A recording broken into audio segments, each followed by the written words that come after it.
Welcome back to another video, guys. We wanted to talk to you about how to avoid mistakes that we've made, that we've heard people make when buying their vans in general. And I want to say the number one thing always starts here in the back of the van. So a lot of people that we've talked to, the Rebel Rally, talking to vendors, a lot of people will pre-order their stuff before they get their van, before they even use their van. And these are not small ticket items. These are items that are like $2,000-$3,000 or more. And that's not including the install. And you pre-order them because there is a wait, just like there was with the 4Runner. Yep. So I would say your number one is definitely make sure that you do not pre-buy anything before you use your van. So another mistake to avoid when getting your van is you don't have to buy a whole bunch of fancy stuff at first. You can just use what you have in your household or your camping gear already. One thing you might need to do is buy something that works with your induction cooktop if you don't have cooking ware that works with an induction cooktop. But you can use your normal household towels, which we're still doing. Your normal household, like utensils, everything like that, is nothing really camp related. It's all stuff we already had. So other household items that we tended to use, that we still do for our camping stuff, is kind of the bed sheet, the comforter, and then our normal kind of household pillows. Another mistake to avoid that we've seen people do, and it's kind of goes with the first one, but do not buy anything before you've locked down your van. We have seen people talk about getting their van. They buy a whole bunch of stuff that's for their van, like let's say like an induction stovetop pan or the boxes or the suspension, because we've talked to vendors that have also had this happen. They say to not do that because you think that you're approved for these vans, and then all of a sudden you go and it's there, they run your credit, and you are not good to go. So make sure before you do anything, any planning, make sure that you have bought this van, that you have signed that contract, that you have that van before you buy anything. Another avoid when you guys buy these vans, especially if you were like me and her, we had 4x4 vehicles, like as in a truck and as in a 4Runner. And we did a lot overlanding. As you guys saw probably in our earlier videos, we had the rooftop tent, we had the drawers, we had a 3-inch lift kit, we have 285 tires. And one of those things that you really want to make sure is that you have a plan, because when you buy these vehicles, there's a lot of trails like this one that we just went down, max 25 feet. Because the roads are so narrow, and it's not like they need 4x4, but you want to look at these trails when you're doing your research and trying to plan to go somewhere.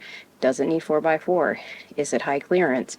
Can it fit your length of vehicle? Because not all vans are short like ours. Some are going to be like the Echo, 25 feet, and they're a lot wider.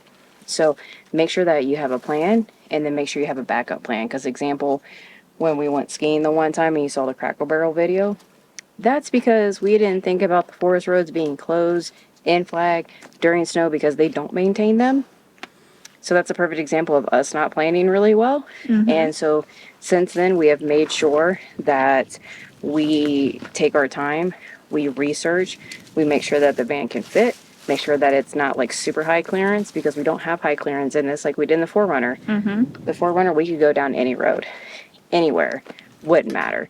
And it also helps that I've had some experience with that. A lot of people don't, so make sure that you stay within your bounds of your experience. And if you're not experienced, I would say find a friend that has a similar vehicle that also has experience, and then tag along with them to learn or go to training classes for that type of adventure that you're looking for. Yeah, you don't want to be someone who gets stuck because you thought you could do it and you can't do it. Yeah, and you can have all the recovery gear in the world and not know how to use it, or know how to use it improperly, and then break your vehicle even worse, because you always want to be in charge of your recovery. The last mistake to avoid when you're getting a van to camp in is don't expect everything to go perfectly.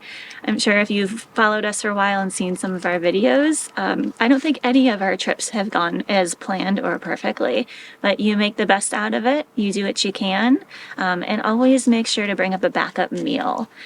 Freeze-dried, extra food, whatever you want, but food goes bad, you don't bring all the ingredients, you can't cook it the way that you want to for some reason, whether it be a fire ban, you don't have fuel, something like that. Just bring extra backups. Make sure you get the sustenance you need and that you can enjoy your trip.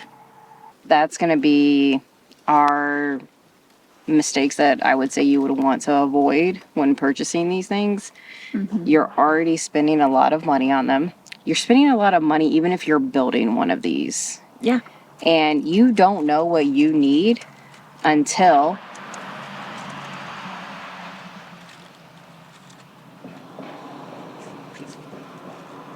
Got it.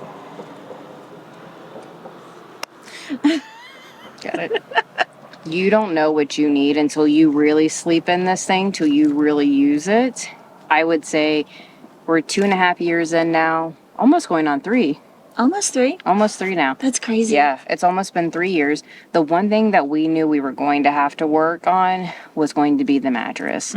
We're still figuring that out.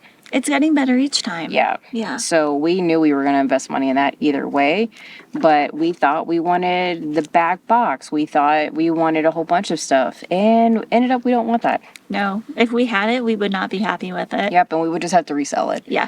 So I would definitely say make sure that you avoid these mistakes, being a beginner van camper buyer, and make sure that you make the right decisions and spend some time in it, and then grow it as you would your camping gear, car camping.